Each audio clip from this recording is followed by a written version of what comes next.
Parashat Vayechi.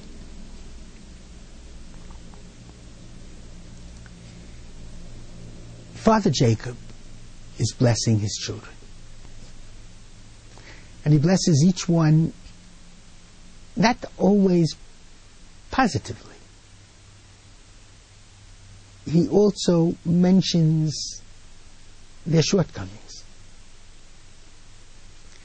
And it's important that that too is called a blessing. Because a good parent understands the strengths as well as the weaknesses of his children. And when the parent speaks to the children, each one, honestly about himself and herself, and expresses the strengths, but doesn't mask over the weaknesses, that's a great blessing. Because it enables the child himself and herself to understand himself, herself. And that's a very great blessing. But you know, we as parents bless our children every Friday night. And the introduction to the blessing is very interesting. To our daughters we say, Yisimech Elohim Kisara Rivka Rachel V'Leah. May God make you as the matriarchs. To the sons we say, Yisimchai Elohim Ke'Ephraim V'Menashe. May God make you like Ephraim and Menashe, the two sons of Joseph. Isn't it strange that we give a blessing to the daughters after the matriarchs, a blessing to the sons after Ephraim and Menashe, and specifically not after the patriarchs? Why the inequality? And this time, the daughters come out ahead, it would seem.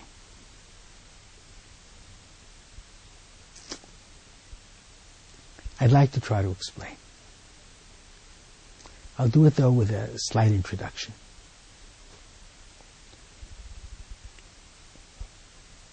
I very often watch my wife when she lights the Sabbath candles. And it takes her a very long time. We greet each other, Shabbat Shalom. I once asked her, what is it that she really is praying for when she closes her eyes in front of the light of the candles? And she said, what I'm really asking for, in addition to all of the details, is that our children should be supportive of each other. Always love each other. Always be there for each other, even after we're not here anymore.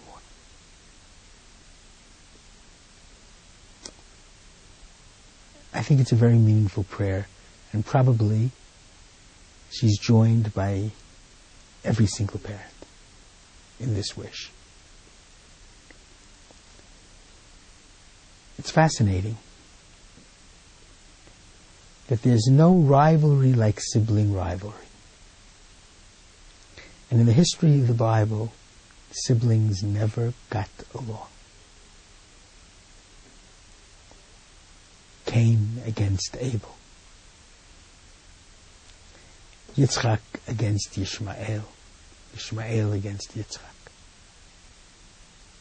Esav against Yaakov. Yaakov against Esav. The brothers with their difficulties with Yosef. There were only two brothers who got along, despite the fact that the younger brother receives the higher blessing. Ephraim is younger than Menashe.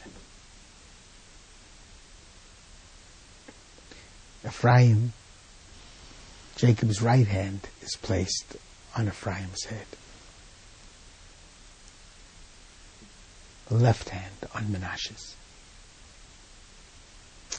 And I mentioned in a previous commentary that Menashe was the linguist, the politician, He went to the University of the Nile and he majored in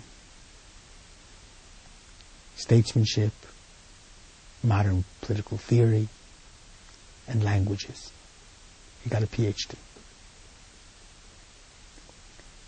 Ephraim ran to study Torah with his grandfather Jacob as soon as his grandfather came to Egypt. He learned Torah very well. We bless our children with both of these blessings in mind. We want our children to combine the worldly wisdom of Menashe with the Torah learning of Ephraim. Most important of all, Ephraim and Menashe remained loving brothers despite the fact that the younger one got the top blessing. They remain harmoniously together despite everything. So when it comes time to bless our children, we want our sons to be like Ephraim and Menashe, two brothers who in thick and thin, despite whatever happened, never forgot their brotherly love. There can be nothing more important than that. And therefore they become the models for the blessing of the parents every Friday night. Shabbat Shalom.